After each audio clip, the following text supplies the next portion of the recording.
பலசாலியா இருக்கிறவங்கள விட புத்திசாலியா இருக்கிறவங்களுக்கு தான் வெற்றி. அதை எடுத்து சொல்ற மாதிரி அமைஞ்ச கதைய வாங்க பார்க்கலாம். ஒரு அழகான காட்டுல ஒரு சிங்கம் வாழ்ந்துட்டு இருந்துச்சு. அந்த காட்டுல இருக்கிற ஒவ்வொரு மிருகத்தையும் ஒவ்வொரு நாள் அந்த சிங்கம் சாப்பிடணும் என்பது ஒப்பந்தம். அதே மாதிரி ஒரு நாள் முயலை சாப்பிடுறதா இருந்துச்சு அந்த சிங்கம். ஆனா ரொம்ப நேரமாகியும் அந்த முயல் வராததுனால கோவமா இருந்த அந்த சிங்கம் முயலுக்காக காத்திருந்துச்சு. அப்போ அங்க வந்த முயல் கிட்ட வரத்துக்கு இவ்ளோ நேரமா அப்படின்னு கோவப்பட்டுச்சு.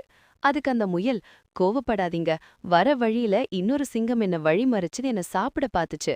அதுகிட்ட இருந்து தப்பிச்சு வரதுக்கு தான் இவ்ளோ நேரம் ஆயிடுச்சு அப்படின்னு சொல்லுச்சு. அத கேட்ட அந்த சிங்கம் ரொம்ப கோவமாயிடுச்சு. என்னது, ஏன் காட்டுல எனக்கு போட்டியா இன்னொரு சிங்கமா? இப்பவே நான் அந்த சிங்கத்தை அடிச்சு கொல்லணும். என்ன அந்த சிங்கத்துக்கிட்ட கூட்டிட்டு போ அப்படின்னு சொன்னுச்சு.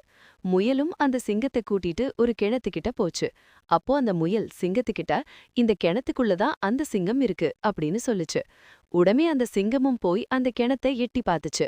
அப்போ அந்த கிணத்துல இருக்கிற தண்ணியில அதோட மூஞ்சியே அதுக்கு தெரிஞ்சுச்சு. அத இன்னொரு சிங்கம்னு நம்புன இந்த முட்டாள் சிங்கம் அந்த சிங்கத்தை இப்பவே நான் கொல்லணும்னு கிணத்துக்குள்ள குதிச்சு தத்தளிக்க ஆரம்பிச்சுச்சு. கிணத்துல இருந்து வெளியே வர முடியாம துடிச்ச அந்த சிங்கம் அதோட முட்டாள்தனத்தால அந்த கிணத்திலேயே செத்து போச்சு.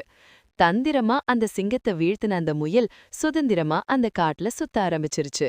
பலம் இருந்தால் மட்டும் போதாது, புத்திசாலித்தனம் தான் எப்பவும் ஜெயிக்கும். இந்த வீடியோ பிடித்திருந்தால் லைக் பண்ணுங்க, நம்ம சேனலை சப்ஸ்கிரைப் பண்ணுங்க.